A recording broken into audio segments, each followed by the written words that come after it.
முதலில் எழுத்தலாம் ஆதி பகவன் முகச்சே உலகு.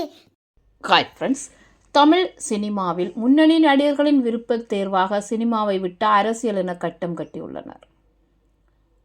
ஆனால் சில காலத்திற்கு முன்பாக இரு ஜாம்பவான்கள் தமிழ்நாட்டை ஆதிக்கம் செலுத்திய நிலையில் யாருக்கும் அந்த தைரியம் வந்ததில்லை. அதை உடைத்தெறிந்தவர் தான் கேப்டன் விஜயகாந்த் அவர்கள்.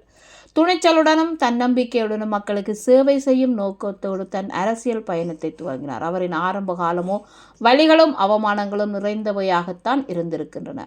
மதுரையிலிருந்து நடிக்கும் ஆர்வத்துடன் வந்த விஜயராஜ் ரஜினியின் மீதுள்ள ஈர்ப்பால் ரஜினிகாந்த் போன்று முன்னேற வேண்டும் என்ற துடிப்பாலும் விஜயராஜ் விஜயகாந்த் ஆக மாறினார். சென்னைக்கு வந்து வாய்ப்பு தேடிய புதில் அவருக்கு ரஜினிகாந்த் நடித்த என் கேள்விக்கு என்ன பதில் படத்தில் ரஜினிக்கு தம்பியாக நடிக்க வாய்ப்பு கிடைக்கவே அதை மறுக்காமல் உடனே சரி என்றார்.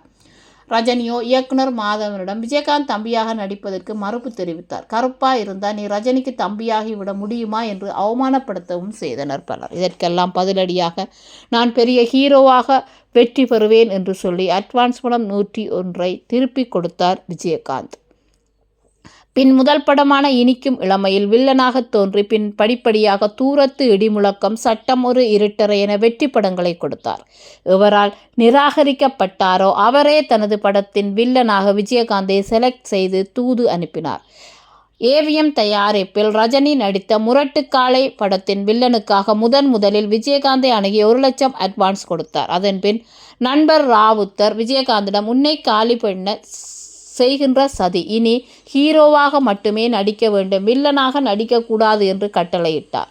நண்பனின் சொல்லுக்கு இணங்கி அட்வான்ஸ் தொகையை திருப்பி கொடுத்தார் விஜயகாந்த். நண்பேண்டா நண்பனுக்காக இறுதி வரை ஹீரோவாகவே நடித்தது குறிப்பிடத்தக்கது. மீண்டும் ஒரு புதிய தகவலுடன் உங்களை சந்திக்கிறேன். இந்த வீடியோ உங்களுக்கு பிடிச்சிருந்தா லைக் பண்ணுங்க, கமெண்ட் பண்ணுங்க, ஷேர் பண்ணுங்க. மறக்காம அந்த பெல் ஐக்கனை கிளிக் பண்ணுங்க.